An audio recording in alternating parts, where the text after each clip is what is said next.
Hi, everyone. So we'll start in about a minute, 12:01, so we can have more people join us.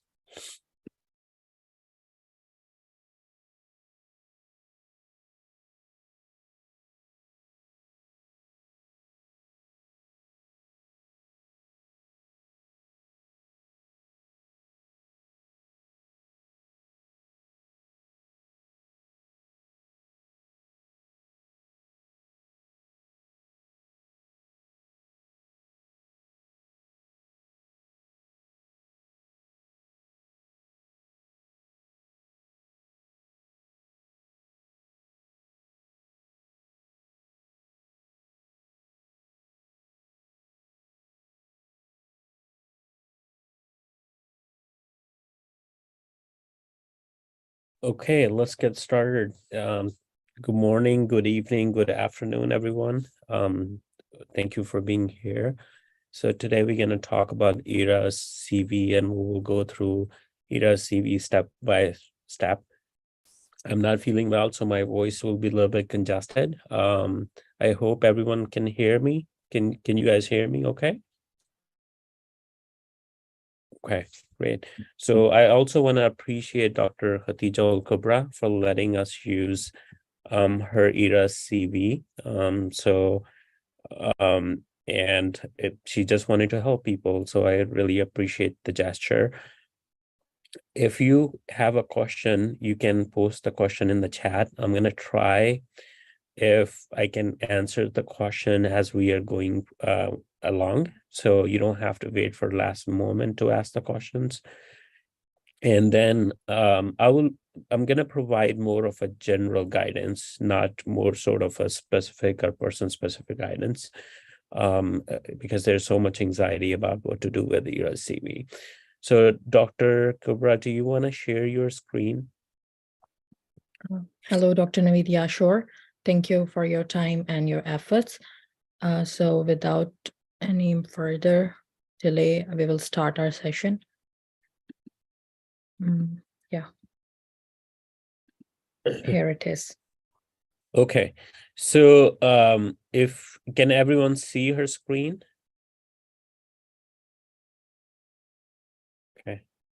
Okay. So, when it comes to ERAS CV, first section on ERAS CV is personal information. So in personal information, first one would be pretty simple as AAMC account information.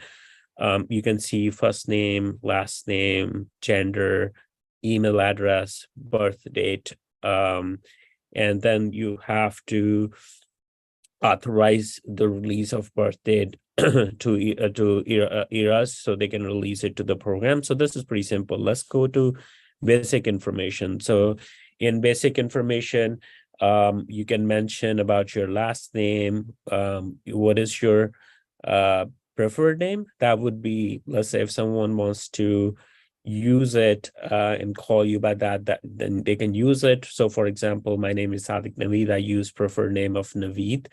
You can write a preferred phone. Actually, that's required here. A lot of IMGs have questions about whether they should get a US phone number. If you can get it cheaper, I think Google has some very cheap phone service that you can use, and it will connect you with anyone in US. If you are in US, then probably you want to use that number. In other numbers, you can give your, if you're out of country, you can give that number. Most of people are gonna have fax, so don't worry about that.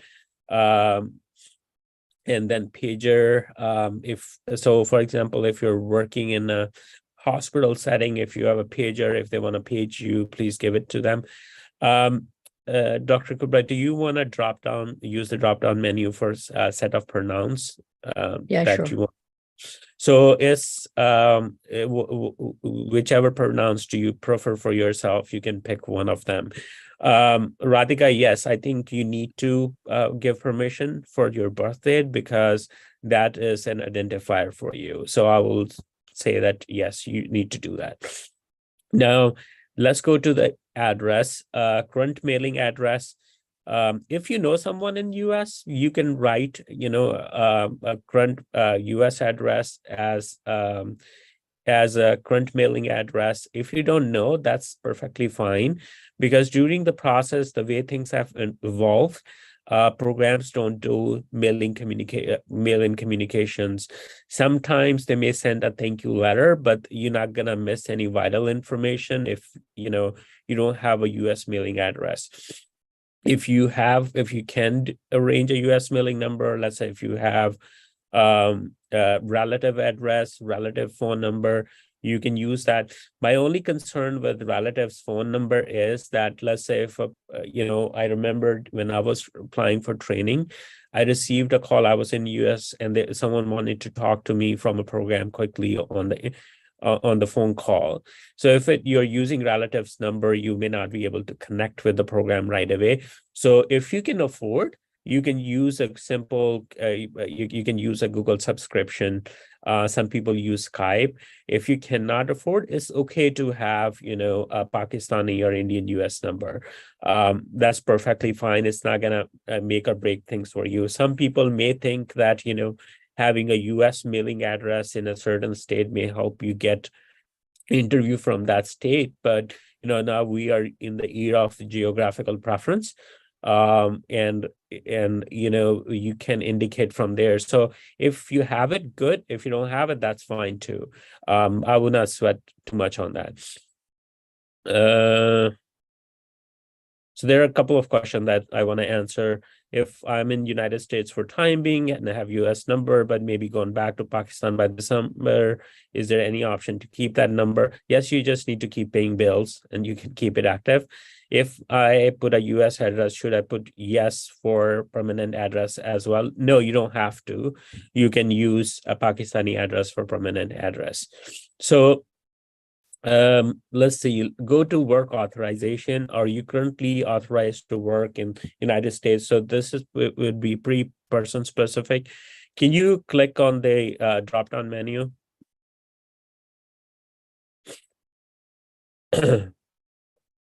So if you currently reside in United States or Canada, please select where. So if you are residing in US, then you can pick any of them. So really, if you guys have a US number, use it. If you can buy a Google phone subscription, it's usually cheap. You can buy it. If you don't want to buy it, it's not gonna make or break things for you. Program always wait. They can send you email and can use other ways of communication. Let's go to NRMP match information. So NRMP match information, right now, NRMP, I think for applicants is not open. It will, for programs, I know it will open on September 15th. So once it open, Yes. sorry. Yes, it will open on 15th of September. September 15th. So you can say yes right now. Can you click on yes? I plan to. So then it will ask you whether you want to do couples match. And then people who have questions about couple match, Dr. Umar Tariq with Ahmadiyya has YouTube videos on couple match. You certainly need to listen to that if you have questions around that. That's another topic. Urology matches, SF match, I believe that's just for urology. If you are not applying for urology, just leave it open. Let's go to next slide. So USMLE, ECFMG ID, this is pretty easy. You can just put your number in there, just make sure that it is accurate. And then it asks you, I am ACLS certified in US. Can you click on that? The first one. So then it's going to ask you about, your expiration status. We will go to that, Sahib. I think that's a good question. So if you have ACLS or BLS certification, you can mention that, but I don't think you need to go ahead and get that done and then mention it. A lot of hospitals, actually all the hospitals, before the training starts, they're gonna get you ACLS or BLS certified based on their hospital protocols. So I would not worry about getting ACLS, BLS certification. You go back to the work authorization. Yeah, thank you. where it asks, do you, okay. Can you click on no? Okay. Will you need ECFMG's J1 or teaching hospital H1 to complete the entry of GM training? So you can say, you can say yes or no. Most likely, if you don't have authorization status, you cannot say yes. Let's click on no and see what happens. Okay.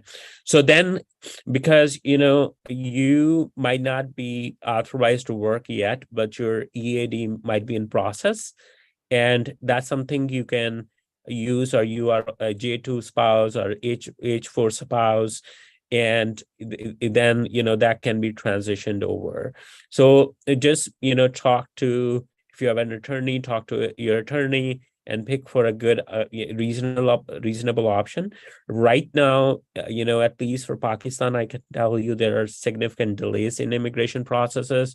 So make sure that you pick, you pay attention to this and pick thoughtfully. Just, I'm aware of a resident who was supposed to start training but could not because he picked for, he thought that he's gonna get green card, which is permanent, which is resident card, by the time he's gonna start training, but he could not.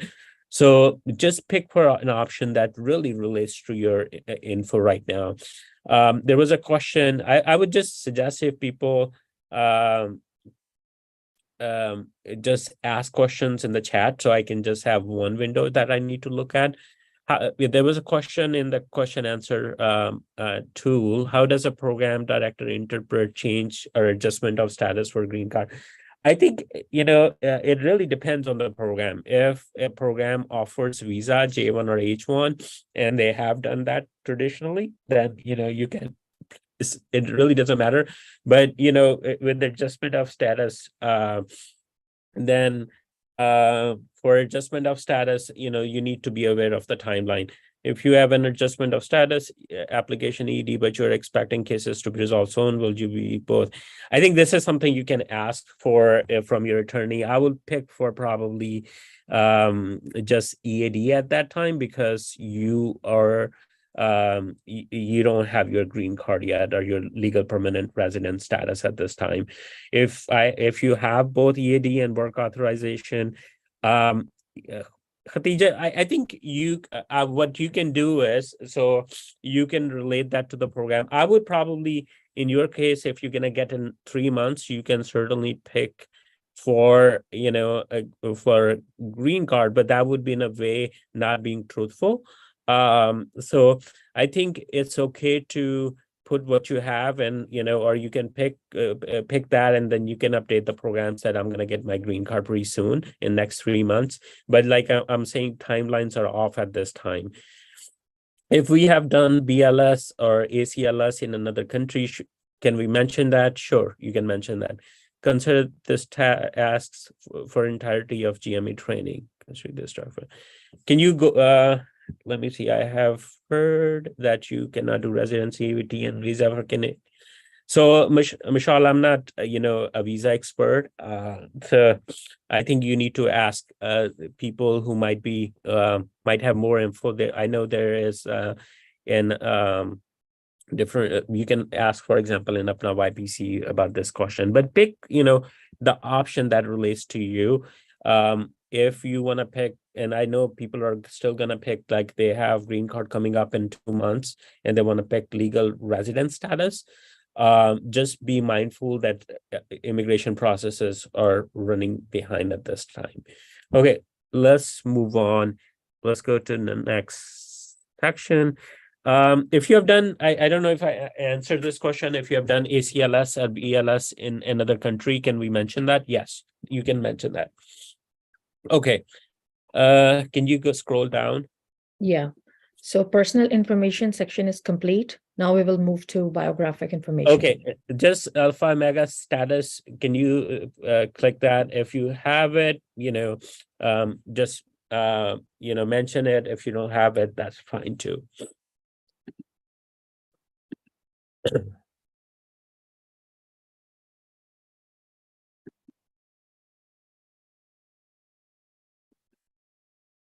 In what section?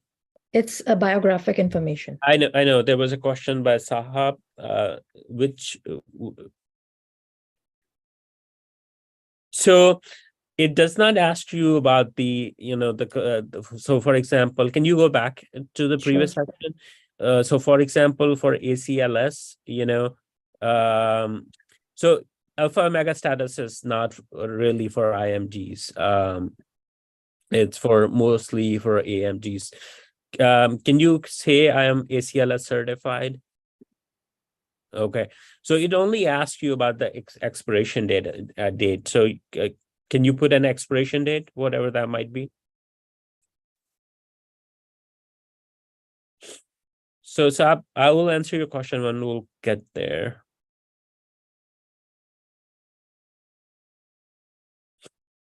Okay, so see, you don't have to pick for like an accrediting body, so you can just mention that. But frankly speaking, it really doesn't make or break things for you. It's a training that you're gonna do regardless. Okay, let's go to next section. Okay. Any questions so far at this time? Okay, let's go to next section. I gotta be, but it is recognized. I can, yeah, you can.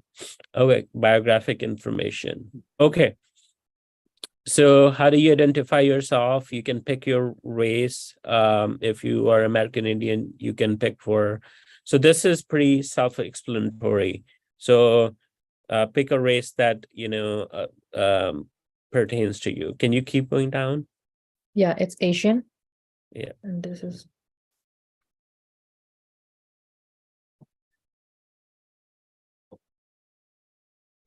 I think so. Yes, Fatima. I think that part you can change. Can you add an entry for language fluency? And I think people may not pay much attention to that, but they give the category of that. But if you have language fluency, I will pick for that because and it is definitely a plus, especially let's say if you are in New Mexico and certain areas where there is a lot of Hispanic patients, it's really going to help you. So if you have a language proficiency, please pick for that. How many languages you can speak, whether 1, 2, 3, 4, whatever that number might be. Okay, so can you pick for English? Let's say. Okay. So based on the above explanation that is mentioned, you can pick for something, you can pick for that one. So Raja, yeah, you can pick based on wherever you rank yourself, like good, fair, basic, whatever pertains to you. So let's say put advanced. Okay, let's save that. Okay, can you go to actions again? Actions and edit. okay, just a minute. Yeah. Okay, can you scroll? So there's nothing new. Okay, can you go back? Okay, so military information. So this is for mostly for for people AMGs who might be part of the U.S. military, and they have certain service obligations. So based on that, you answer that. And then do you have any other service obligation? So for example, you have taken a loan or something like that, and you have to do something for the organization, then you can pick based on that. Monam, you can use AI, but we really want one thing that PDs look for in your application is that your way to communicate yourself.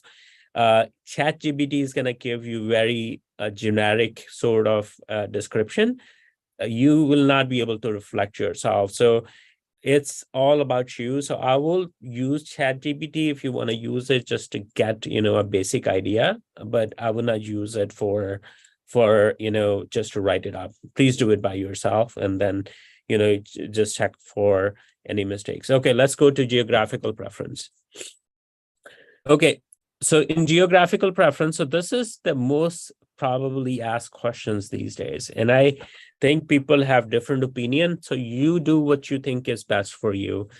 My opinion on this is that, if you don't have a geographical preference, you don't need to pick one, because IMGs flying from, India, Pakistan, Philippines, and all of that, they can go anywhere, and they don't have to be restricted. So I think you pick. My advice would be, if you have a geographical preference, you pick accordingly. You can pick 3 census subdivisions. And here, for example, in New England, if I tell you about New England, so Connecticut, Maine, Massachusetts, New Hampshire, Rhode Island, Vermont. So for psychiatry, for example, it's going to probably cover only 1/3 or one of the program. So your chances may get better in that area, but it may affect your chances in other areas. Another thing is, let me show you a screen. So at this time, the recommendations for PDs are, do not use geographical preference as a screening filter. Use it more sort of a screening ad. So on PDWS, which is Program Director Workstation, there is no filter of geographical preference. Even if I want, I cannot exclude people from a certain geographical preference. At least that's what I have noticed. And obviously, geographical preference, if you have one, let's say if you have a spouse living in the area, they are working on the job, you restrict to area, you can pick for that one. So here is some data from a Residency Explorer. So they got some invitation rates from about 334 IM programs. So your percent of applicants with interview offers is 15% if they are geographically if their geographical preference is aligned. What does that mean? That means is that you picked for an area where for example, you picked for New England, and you picked for in New England, you picked for urban preference. So if that is all aligned, then you have 15%, about 15% of people got an interview. If you don't have a geographical preference, 5% of people, they got, an interview. If your geographical preference is not aligned, again, that's 5%. So if you want to use it, you really need to be using it smartly. So your setting should be aligned, your geographical preference should be aligned. Now, like I mentioned it to you guys, that it's a screening, it aids in the process. It's not a filter. There's no filter with geographical preference that exists in ERAS at this time. PDWS at this time. If you look at the numbers, so it was for 334 programs, and there were only about 25% of people out of those programs that replied. So there were 75% of the programs that did not reply, or we don't have data for them. So how would they choose? Another thing to decipher here is that AMGs traditionally pick geographical preference. They always have geographical preference. And about 30 to, they would apply to roughly about, I don't know what's the current number, but, they would apply to 40 to 50% of programs. If I ask my medical student, they will tell me, oh, I just want to live in New England, Northeast at least. So they only pick for the programs out there, and they're going to get more interviews too. So what if that data is combined for IMGs, AMGs, then I don't know how to use this data. So my opinion is that if you don't have a geographical preference, it's okay not to say pick a geographical preference, and then write a reason. Why are you opting for that, answer?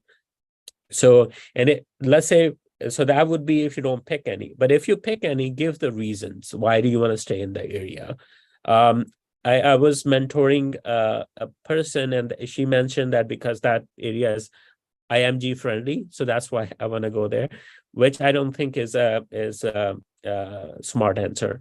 So let me see if there are answer. I'm losing my train of questions. If uh,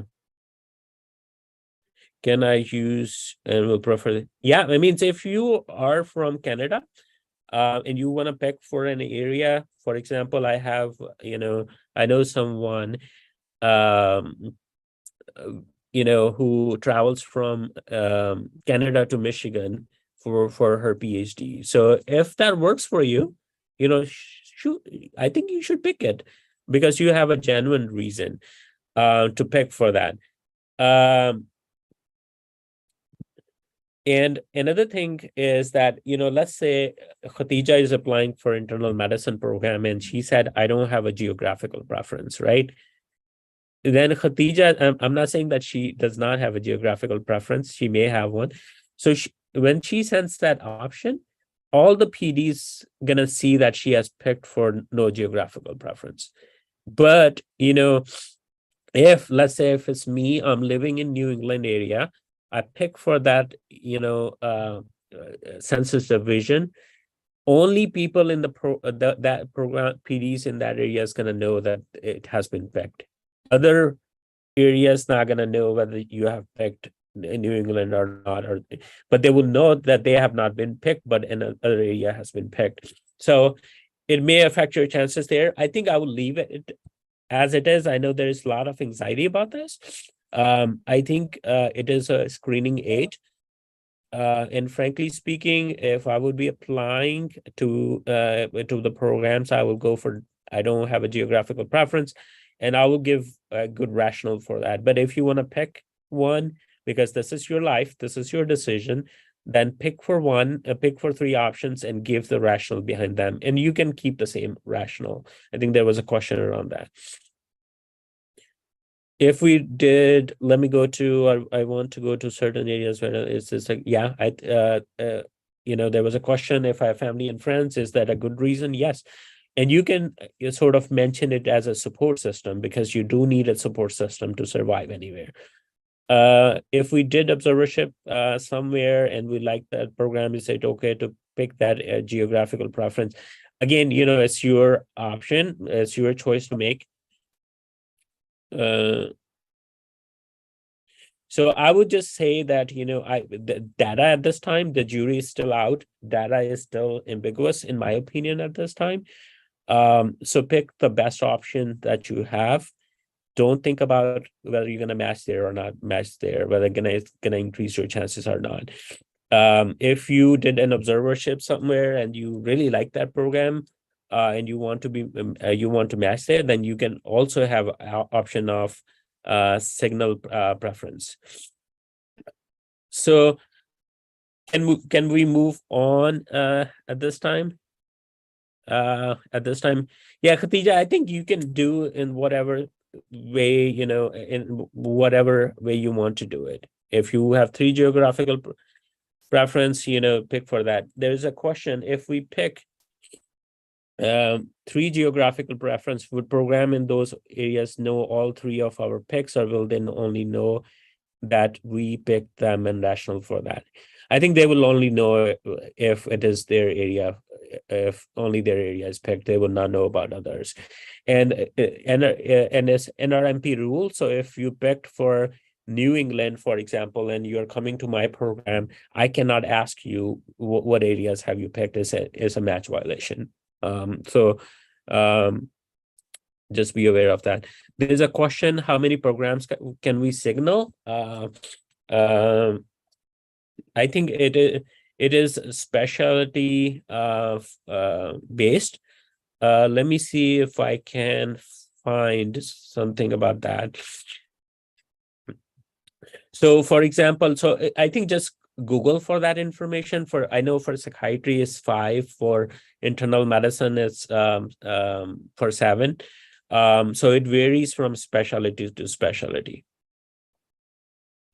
If I pick a certain division as my geographical preference, do PDs from other divisions will know that they have not been picked? Yes. I mean, they can get an indirect idea, but they don't know what area you picked, and they cannot ask you. But I will get an idea that you picked other areas.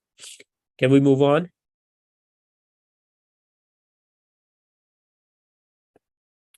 Okay, so next one is setting preference. So setting preference, most of the programs, in my opinion, are gonna be in urban, suburban, or suburban setting. There are, there are some federal grants that funds rural programs. So there might be some rural programs. I think again, if you have a preference, pick one. If you don't have a preference, you don't need to pick one. I think most of the people I have come across, they are picking for no preference. So, and it's okay to do. Okay. Next one is add hometown. So hometown in an area where you currently or previously lived and feel strong ties and sense of belonging. So let's say, you are someone who lived in Pakistan and then you moved to Saudi Arabia, and then from Saudi Arabia you moved to New York, and then after New York you can move to Pennsylvania, right? So, and you feel like you have strong ties with them because you spend most of their life there. So you can, in this way, you can add up to 5 hometowns. This is something, an option given to you. So especially, if you have done observerships in certain areas, you can pick for that area as a hometown. I mean, most of the programs are in urban and suburban. I don't think it decreases your chances. So you can pick for it. Frankly speaking, I will advise us to pick for no preference because most of the programs are in urban and suburban settings. There are only few programs that are in rural setting. Someone asked, can we add our city in India as a hometown? Yes. Should I mention Venezuela as hometown? I'm currently living in Miami. I don't have plans to go back. I have all my family here in Miami. You can pick one. You can pick both. It's your choice to make. I don't think there's going to be a negative repercussions for that. So let me see if there are any further questions.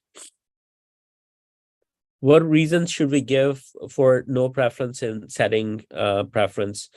So I think this is, again, you have to think about it, and this is very person specific answer. If I give an answer, all of are you going to pick for the same answer? So I would rather not give an answer. So you can probably talk to your friends and you can write it accordingly. Can you write your aunt and uncle's place in US as your hometown? Would it look good, bad? I think it's okay to do that. There's not going to be any additional benefits or negative consequences. How many hometowns can we write if you're not choosing geographical preference? So 5. Yes, Masuma, if you're living in Ohio, sorry, I should not name people, for 4 to 6 months, have family there, yes, it can be added as a hometown. Okay, can we move on? Okay, let's go to next one. Yeah, so biographic information is complete. So next we have education section. Okay, let's go there. Umar, yes, you can do Chicago and Lahore both. You can do either Lahore, you can do either way. I mean, if I pick a geographical preference, is it necessary to pick settings too? No, it is not necessary. So you can base on how you want. Let's go from the top. Okay, next one is education. So in education, so first one is higher education. So for example, I think I answered the question about hometown enough. Let's move on. For higher education, it is about undergraduate and graduate school. So, for example, if you have done in Pakistan, you enter into medical school after 12th grade, right? So you add as none. It is only for undergraduate or graduate school, but I came across one candidate who have done masters in public health, so you can add then a graduate school. Let's go to medical education. So medical education is your medical school. Your Can you scroll down, Dr. Kubra? Yeah, sure. So if you have done BSc, Kashif, you can add that. So medical education, so pick the degree you have, your degree month, year, and then dates of education from month and to year. So this would be when you started your first day at school, and then your last day when your results got out. So that's the month and date you will use. So Gulnaz, we cannot use FSC because FSC is essentially a 12th grade, so that's not undergrad. BSc is a higher education because it's a graduate school. No associate degrees. Let's go to next one. So I think this section has pretty explicit instructions, what can go under undergrad and graduate. Do we also include our internship days in dates of education? Are you from India? Nepal. So do you guys do do you graduate after you completed your internship or before you complete your internship?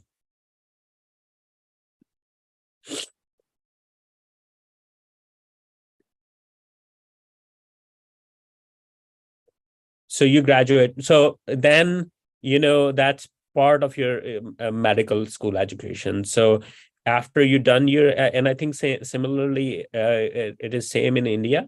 They graduate after they complete your internship. So the day when you completed your internship, that would be your school completion date.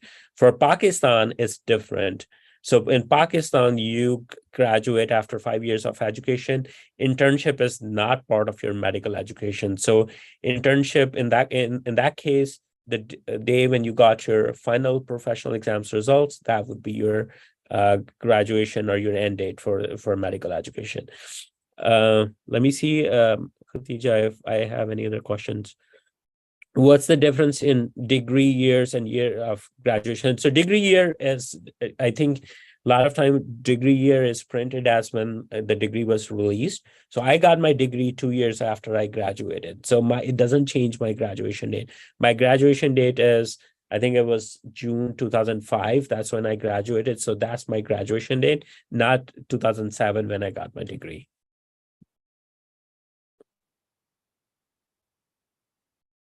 So year of graduation goes by the day when you graduated from medical school. Degree date doesn't matter in that case.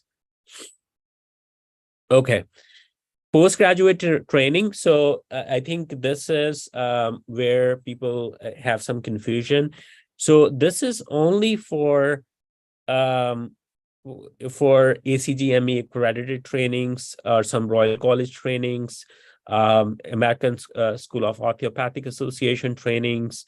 So if you done FCPS, for example, in Pakistan, that cannot be added here. It's only for ACGME, AOA, internship, residency, Royal College, and UCNS, which might be for Canada. But other than that, it doesn't go. Let's say if you've done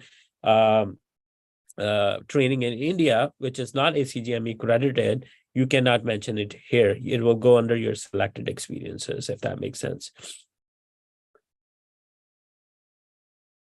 If I did one class of master's a few years ago, I did not complete my master's, but I'm willing to go back. Should I mention this under postgraduate? I'm just going to take it, say something lightly. You don't get married if you run away from marriage. So you only get married when you complete that marriage. So if you did not graduate, you cannot list it here. But if you go back, you graduate, and then that would be then that would be, your, then you can add it. MCPS from Pakistan cannot be added. Let's go to next section. So membership in where I will come to that house job section later on. So if you're doing transitional year residency, you can list it under this postgraduate education. Can you scroll it up a little bit? I just want to, yeah, postgraduate training, you can list it there. Okay, next one is additional information, membership in honorary and professional society. So for example, if you're a member of American Medical Association, American Psychiatric Association, American Academy of Child and Adolescent Psychiatry, if you are a member of Indian Psychiatric Society, all of this goes there.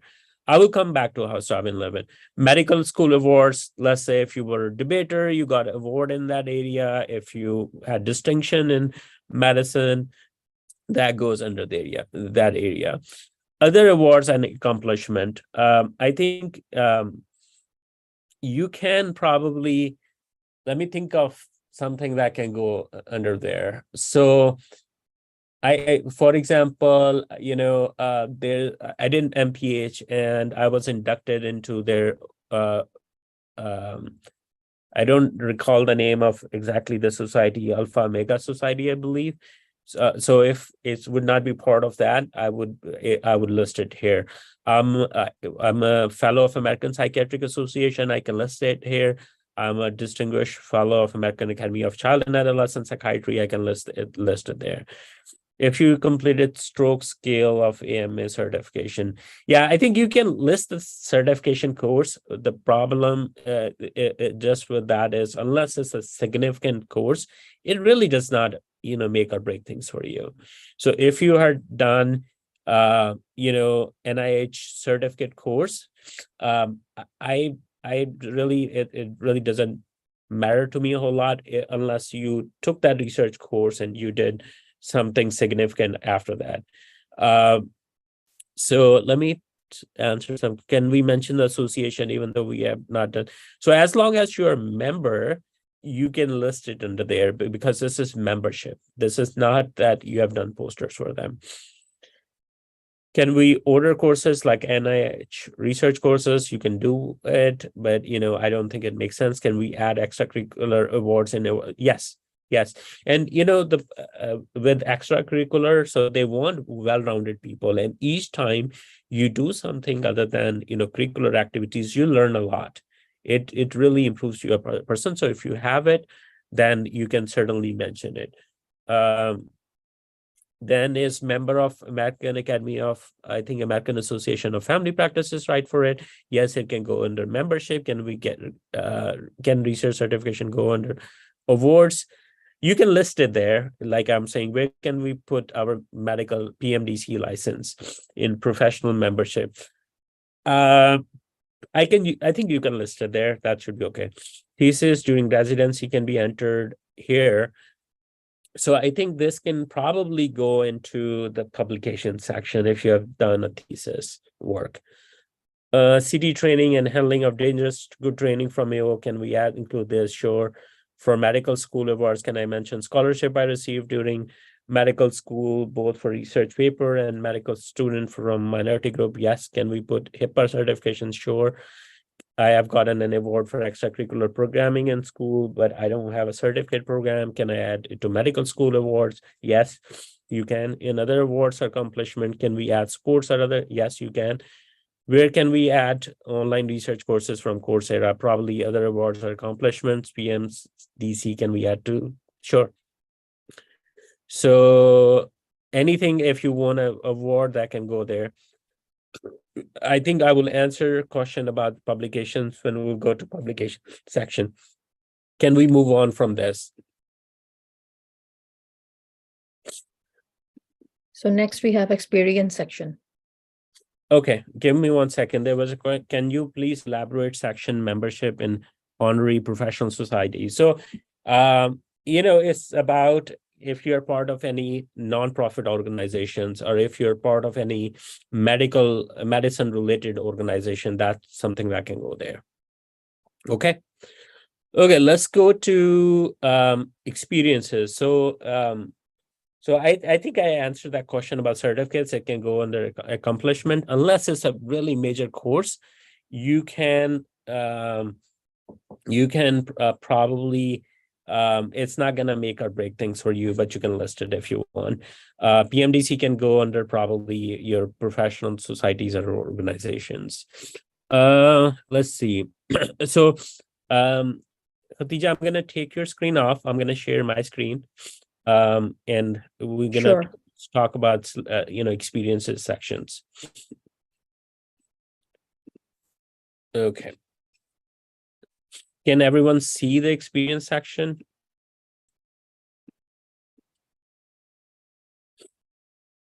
If I'm part of a non-profit organization, I mentioned in professional, should I mention in my experience section? Yeah, you can.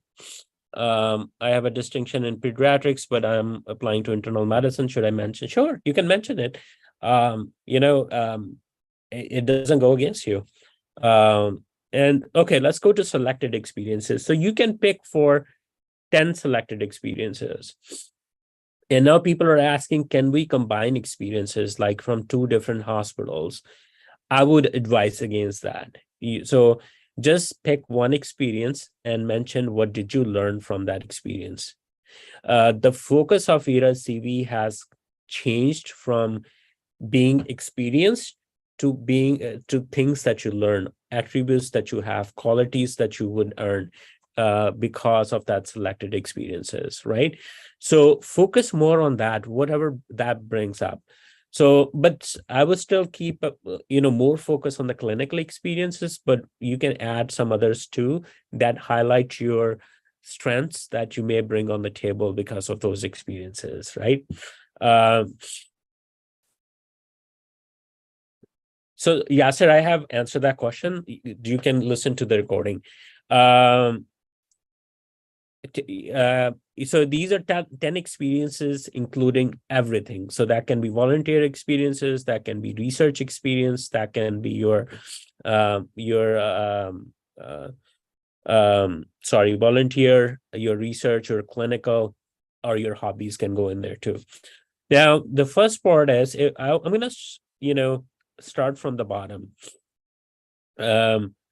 I would just request you just stop here for a while, stop asking questions because I want to go through this, then we can answer questions. So 70% of the respondent to 2023 program director survey reported that meaningful experiences responded help them get a better picture of each applicant. I will suggest you out of those 10 experience, 3 you can use as meaningful experiences, but pick something that really you can talk about in the interview. Don't go by that I have to pick one clinical, one volunteer, one research. Think of things that grew you as a human and as a physician, because when you will come to an interview, I'm gonna find things to talk about, and I'm gonna probably focus on them. So if you don't have something substantial to talk about, that it's not gonna reflect well, in my opinion. So I will just say that just sit back, pick your 10 best experiences, pick 3 of them that really help you grow as a person. So for example, for myself, I have been, president of my medical school alumni. And that was really substantial experience for me. I think I learned a lot during that experience and I grew as a person. Now, that is not, really a clinical experience, and it's not going to help me with my clinical role, but the attributes that I learned from that experience, that really helped me. So I'm going to just, just turn off the chat for a little bit. More than 80% of the responded to programs director survey use key characteristics and primary focus area. So key characteristics are like you learned about diversity, compassion. Those are the things. So those are the attributes that really matter. So I think that's where the focus is going. So, and I think they really say it nicely. most programs are seeking a diverse group of applicants who have varied experiences, are passionate about different areas, and have complementary characteristics to create a well-rounded team. So pick off different experiences that probably makes you a better person. Now, what are those key characteristics or attributes that I've been talking about? Communication, critical thinking, cultural humility, empathy, compassion, ethical responsibility, so on and so forth. So you don't pick, I would just suggest that pick from different experiences that highlights all of these qualities of you, because I want that in a resident. If you have done 4 externships and you pick only 2, but you put a volunteer experience that help you grow, that brought humility and awareness in you, empathy and compassion. I really want that, because empathy and compassion as a physician is really important, and more important when you're working with a team. So I think I talked about that primary focus area. So I think here are some examples that are given. They're self-explanatory.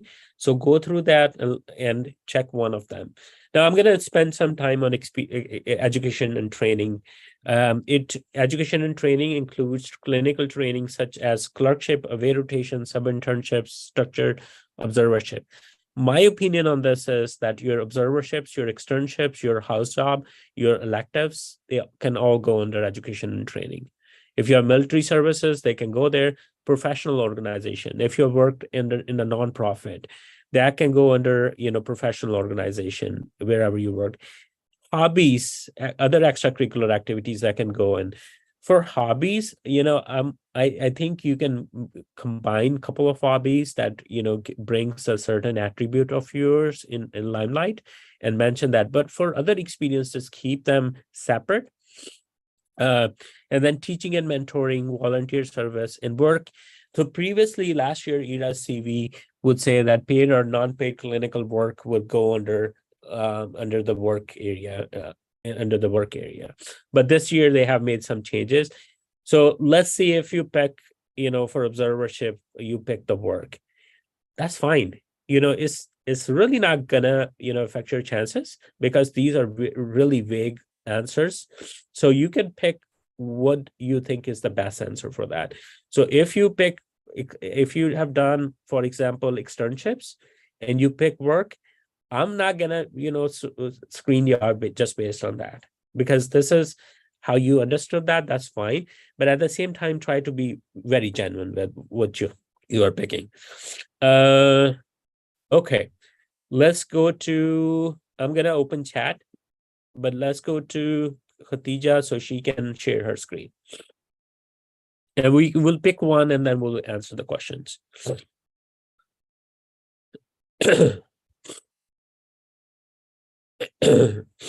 Can you go to selected experiences?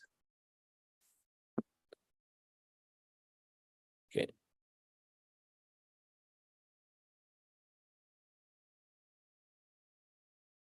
Okay.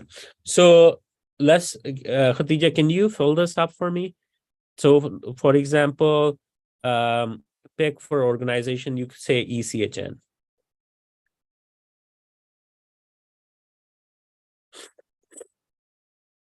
So they can go, Abdullah, under both experiences, and that you can also mention them in professional societies. Okay, experience type. Can you scroll that? Okay, let's pick hobbies here.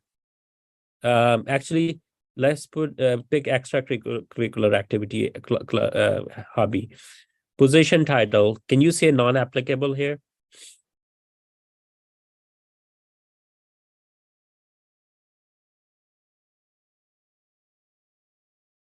I just want to see if it goes through. Okay. I'm currently working. So you can pick a start date, like how long have you been involved in the hobby? If you're still doing that, you can put an end date to that. Country, you can pick the country wherever you are. Same goes for city.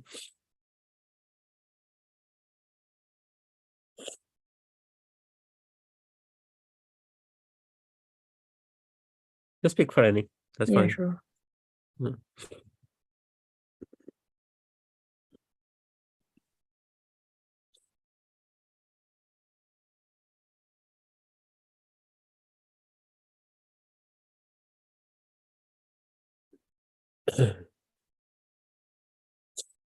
Okay, now participation and frequency, pick for one, and then go to settings.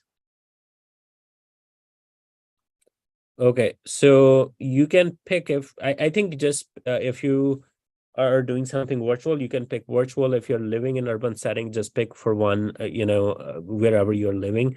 Primary focus. I think that's the most important part. Rest is just, logistics. So if you picked a hobby, so for example, improving, can you scroll down? Let's see. Yeah, sure. So here you have to pick, let's say you are interested in music, so you can pick one, or you can pick promoting wellness. Now, key characteristics, anything is fine. Yeah, okay. Let's go to key characteristics. Now, what did you learn from music? You can pick for, whatever you feel like. Let me see, self-reflection and improvement. So you can say I use music as a coping skill. It helps me self-reflect and work on myself. And then you go to responsibility. So you have 1020 characteristics. So, most of this information is logistic. Just make sure that when you're filling this up, you are not making any spelling mistakes, you are not making any formatting errors, there is no inappropriate spacing, you are capitalizing it okay. Grammarly has a free version, use that. It has a paid version for $30 for a month. You can use that if you can afford. So pick based on that. So I would say pick 10 experiences. Now here's a trick. So for example, for Pakistan, we do 1 year of house job, but you have other experiences that you want to highlight, right? So you can pick all of this under one experience, bring it under one experience. If you have done, house job, and you just are graduating, then you can pick among four. So you can a little bit play with that. But the keep the focus on attributes that you want to bring to the hospital. uh so can you go, so let's see if we save this. Okay, just say whatever you want to say quickly. Just say a in there. Okay, just save there.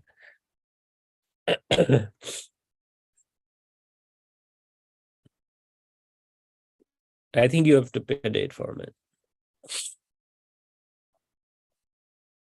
Okay. Okay, now you can pick whether it's meaningful for you or not, and then give what about that experience makes it meaningful. And remember from this point I showed that it's gonna be asked. So just think it through. Impactful experiences. So can you say, click on this? How do I know I should respond to this question? Can you click on that? Yeah. So it gives you examples. What can come under impactful experiences? So this has to be one in lifetime adversity that you faced and that you feel like really has been impactful in your life. Remember, 50% of applicants last year did not enter anything. If you don't enter anything, that's fine.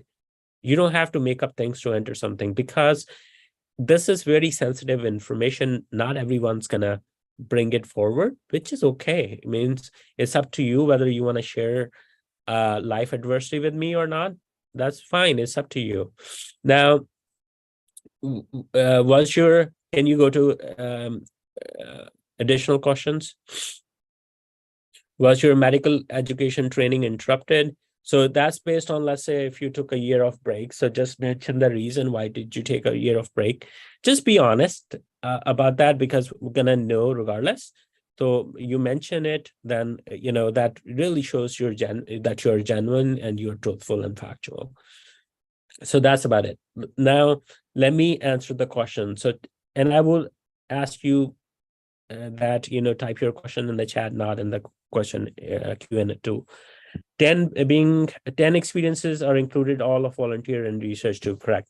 Being 10 experiences, how this will show the timeline that we have been clinically active without.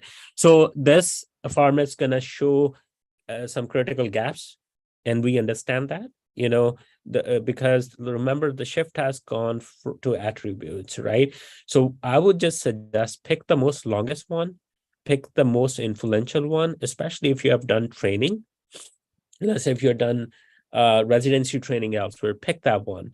If you and pick the most recent one. So for example, just to get, and this is just hybrid, this is just vague timeline. So let's say if you have done 3 months of observership this year and you have done 3 months of observership a year ago, you feel like both are equivalent. I want to pick one, pick the most recent one, right? Because that's will show that you're still doing something. And similarly, pick for the training one, because as a resident, I will, when you're working as a resident, I will, know that how are you evolving in the residency. So mention that. So, and the long one, because if you have been in a job experience for 2 to 3 years, I really want to know how did you do there, because you're going to be with us for 3 to 4 years. And I want to know how do you do in long-term jobs. Could this, so I answered the question about back gaps. Some programs mention they need 6 months. Okay, would that mean 6 experiences will be education? So most of the education training as USC, I think that's fine. You can list that. That should be okay. What should we write in organization and position title? So you can just say not applicable. Okay, I have a few questions. Should we use bullet points or paragraphs? And can we use a format where there is a small paragraph? I think bullet points or paragraph, either way is fine. I have heard people from both sides. Some like bullets, some like paragraphs. I think most important thing is what information do you put there and whether that is appropriately presented, whether there are any spelling mistakes, grammatical errors, inappropriate spacing. I think that's more important, whether you paid enough attention. You can make bullet points or in paragraph as you feel comfortable. With bullet points, obviously, it's going to cut down your words. So if you want to write more, then write more. I will also say that when you're writing experience, write, use specialty specific language. There are some buzzwords that happen in day-to-day clinical life in psychiatry. So mention that if you're done in work in psychiatry. How about college societies? If I've been president of one, I think I answered that. For private tutoring, what should one put under organization? I think you can say not applicable. How to fill organization name if we are writing hobbies, just say not applicable. Can we repeat an experience that is mentioned in personal statement? I think you can do that. In personal statement, let's say if you have an experience that really changed you and you want to make it a part of the personal statement, that's fine. Do that. For house job and observerships in US hospitals, in primary focus, what should be put? Clinical and translational knowledge, science or medical knowledge. Let me go there and see, look at it for. Yeah, I think you can pick for clinical or translational science. And again, different people are going to perceive it differently. Why should the best selection primary focus area? Primary focus area for observership I have done. So let me go back. I think I answered that question. So you can say observerships, clinical translational science. That's fine. For electives, I think just go say that education. Clinical experience and doing our exam is still clinical training. I don't think we have another option. So if you want to if you feel more comfortable with work, that's fine. Do you have to make our CV in chronological order? Because I tried to do that, but it ended up arranging in random order. I don't think if that is the case, you can do it. In Dow, I was member of multiple NGOs. Can I add whatever I did for them under just one organization heading? I think just pick one where you had some significant experience. You did a lot in that and nonprofit, so it does not confuse people. If we have done 2 years of internal medicine residency training and further 3 years of specialty training in one of the subspecialty, should we write it as one experience or as 2 different experiences? Either way is fine. What I would suggest is write it as one experience, but in the description section, just explain a little bit. If you're writing it as one experience, is it okay to repeat something? Yeah, that's fine. Doing clinical externship and doing clinical exam will be training and education. I answer that. A story of hardship, finding accommodation during taught me resilience. If you feel like that's significant for you, but remember, all IMGs are going through that. So, it has to be one in a lifetime. Suppose we went to do rotations in US for 3 months. Does that count as an interruption? I think interruption would be where your medical school timeline is extended. And if it get extended because of that, you can just mention that. Can I put 9 clinical and 1 volunteer experience, as I have 3 years and on US clinical experience? I think, again, go with attributes, whatever highlights your qualities as a person and as a physician. Should I add a health experience and hobby? Whatever helps you grow as a person. I did 1 year of house job after graduation. Is that an interruption? No, that's a separate experience. Can I add research experience as being part of a group with a mentor that help us publish? Yep. Can first college graduate translate to first generation experience? And if it is impactful for you, if you can talk about that. But a lot of people are first generation college graduates. But I think it's really up to you. If you can narrate it well, if you can talk about that, that's fine. Because I think I'm first generation physician in my family. So my experience would be different than another person's experience, and they may have to go through something, more challenging. So it's up to you. What should we mention? Position title for observership is I think you can say observerships or visiting medical graduate. Either way is fine. It's what you did. That's what is important.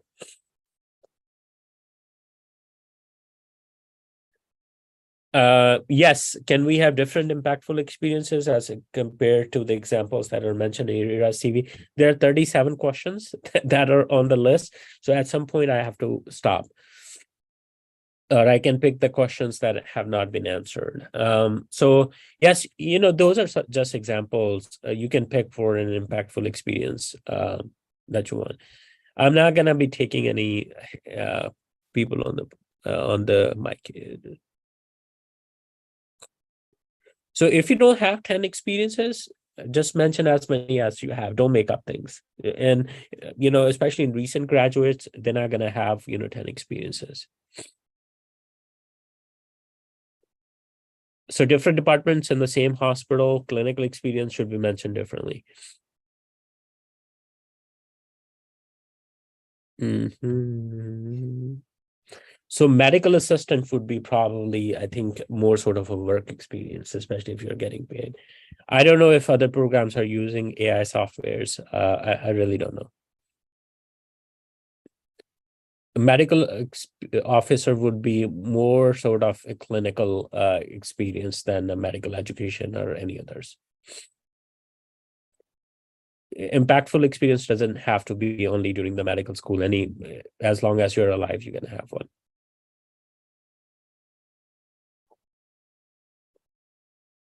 Okay, so there are a lot of questions. Okay, can people ask a question that has not been asked previously? Because I think I answered a lot of questions, and it seems like there's some repetition.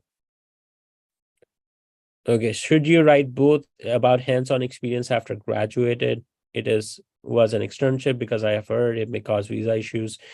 Yeah, so we do have some, visa issues with externships in Pakistan.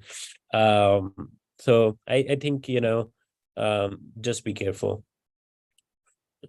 Would it be wise to list your part-time business as an experience? Absolutely mention that, because you have managerial skills, you're an innovator, you're a starter. Mention that, please. Can we have impactful experience blank? 50% of people had blank impactful experience last year, so it's okay. If you have more than one volunteer experience, can you just add it under one experience or add multiple experience? The same question for hobbies. I think a couple of hobbies you can list it together because it's not going to confuse people. If you have done something like you were part of Patient Welfare Society for 2 years in your medical school, I think mention more on that and talk more about that than lumping different things because it's going to confuse reader. Okay. Any more questions? Should I mention gap in my personal statement? I'm not answering question about personal statement. Can I add online courses? That has been answered. Okay, let's go to the next section. I think questions are trimming up, are showing up again. Okay. And some people are asking other questions.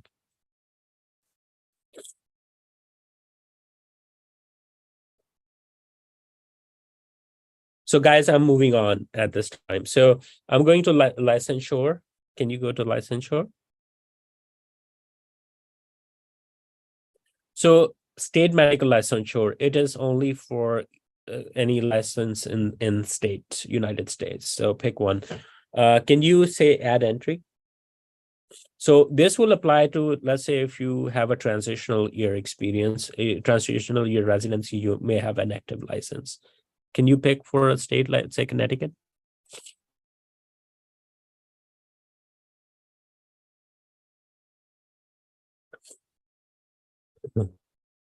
What is AP license?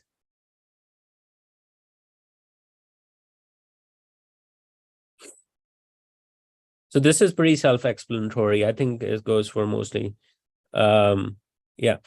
I think you can cancel it. It's pretty self-explanatory. Should I mention residency thesis during home residency? That's up to you. Assistant physician license. I think this mostly pertains to probably, SMD. So additional questions, just read them. They are pretty self-explanatory. You're not going to mess them up. Okay, let's go to additional publications.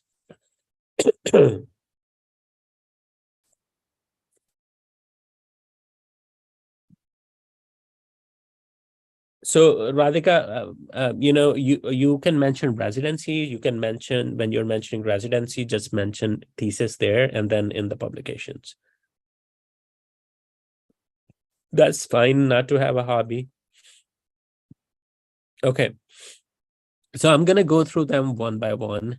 So can you keep it open? So first option is an article that has been published. Second one, you can choose for an article that has been submitted and accepted, or submitted and are accepted. So if it is submitted, not accepted, you can still list it there. Then next one is peer-reviewed book chapter. So if you've written a book chapter, you can write it there. Scientific monograph can go, and scientific monograph, not many of you're going to have that. Poster presentation and oral presentation. So if you have done conference presentation, either orally or poster, you can list it there. Peer-reviewed online publication. So if a journal is published online and it does not have a issue, then you can probably mention it under peer-reviewed online publication. So for example, PLOS one is published online. So that will, you can go send that publication here.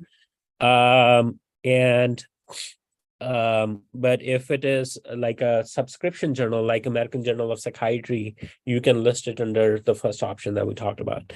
Non-peer reviewed online publications. Can you go to that one? So if you write, for example, if you write a blog, if you write if you've written for a magazine. So for example, we wrote for decriminalization of suicide for a news outlet. So that will go here. And then you can answer that accordingly. Okay. Can you cancel it? Okay. Sorry, can you go to add entry again? I think there was one more. Other articles. So can you click on that? I think that's where your thesis can go. That's where I will put it. Okay. Can you close it? And let's see if we can answer that. Okay.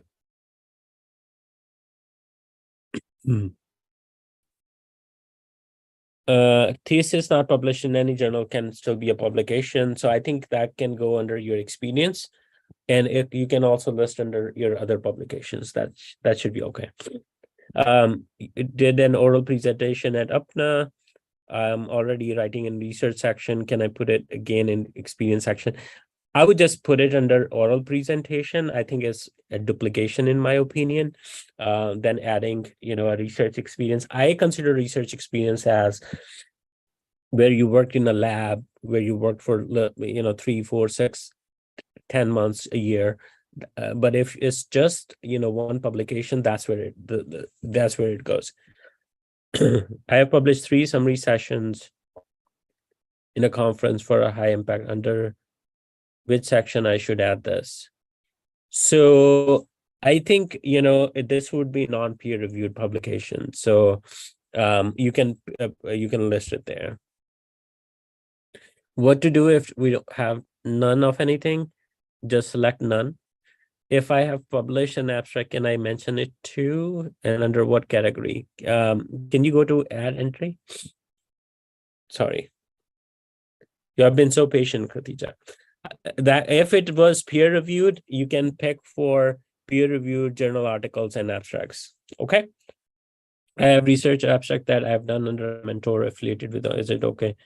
Mention this in my work experience or vice versa. Yeah, that's fine. If it's a research you did in med school as part of curriculum, but it was a small scale research and was not published, how do you write about it research? So that my concern is if it is not disseminated, I don't think you can list it. But if you can mention it somewhere in your experience, I really don't have a good answer for that. If we do a presentation in our ward during house job, what options can we choose? I don't think you can list it here. If we have a peer-reviewed someone's article, can we mention that Dr. Naveed? If you are working as I think it really doesn't add anything. Only place I can think about is like if some journals may have a peer review board. So you can, in that case, you can list it. But other than that, I would not list it. Class presentation in medical school. No. So I think of oral presentation more sort of a conference presentation, grand rounds, where whole hospital is there, not what you were doing for your medical school class.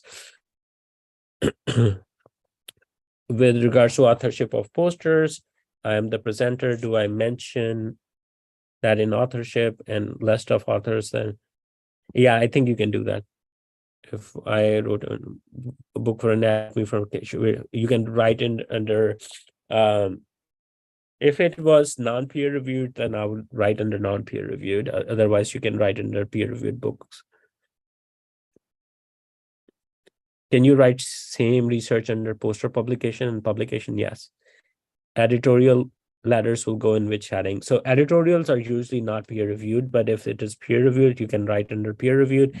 If it is not peer reviewed, you can write under non-peer reviewed. If a poster is accepted in a conference, which I am author for, but I did not present the poster, can we add it under poster presentation? Yes, you can. If we worked in a research lab for a month and observed clinical drug trials, can we mention it as an experience? Yes. Does have 0 publications impact on anything? So your application is a packet, right? What have you done on other areas? That is also important. It's not it's not that it's going to be end of the day. So again, same questions are popping up. So Curious publications, Curious is an online journal, so that will go in online. So if you have a case report ready and you have submitted it, you can write it under peer reviewed and other than published.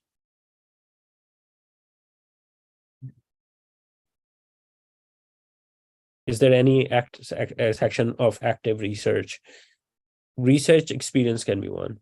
Can we mention poster presentation in med school? Yes.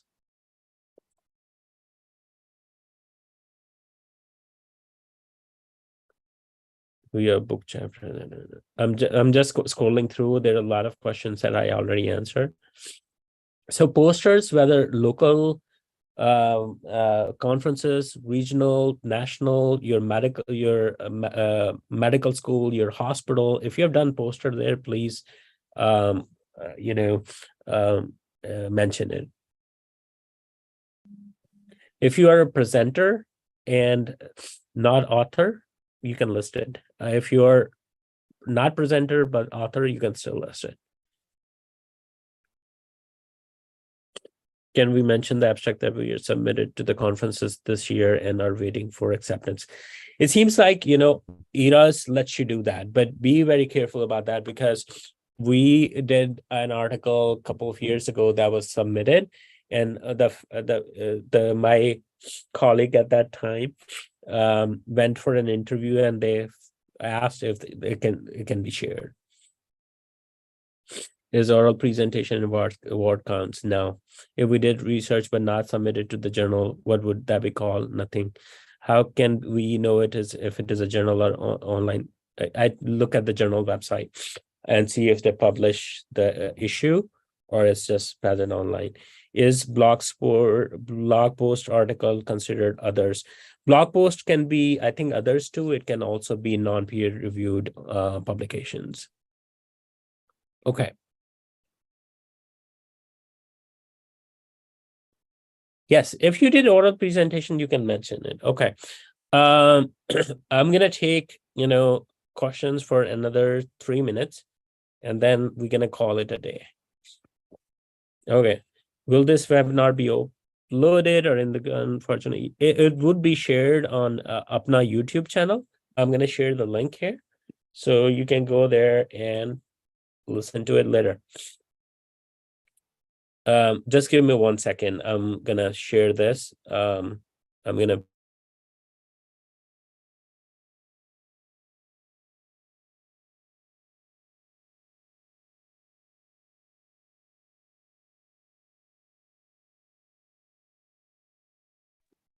unpublished work doesn't mean anything. So your work means something if it is presented, published. If that has not been done, I'm sorry, that does not mean anything to the scientific world.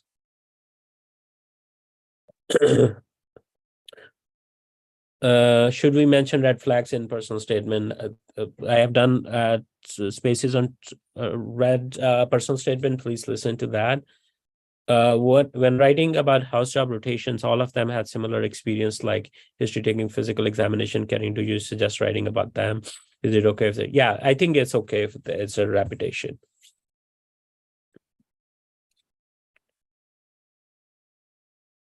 Okay. How to add author's name in the publications? Can you go back? Sorry if you closed it down. Just a minute. So someone had COVID and they want to talk about that experience. I think if it is meaningful and impactful for you, please mention it.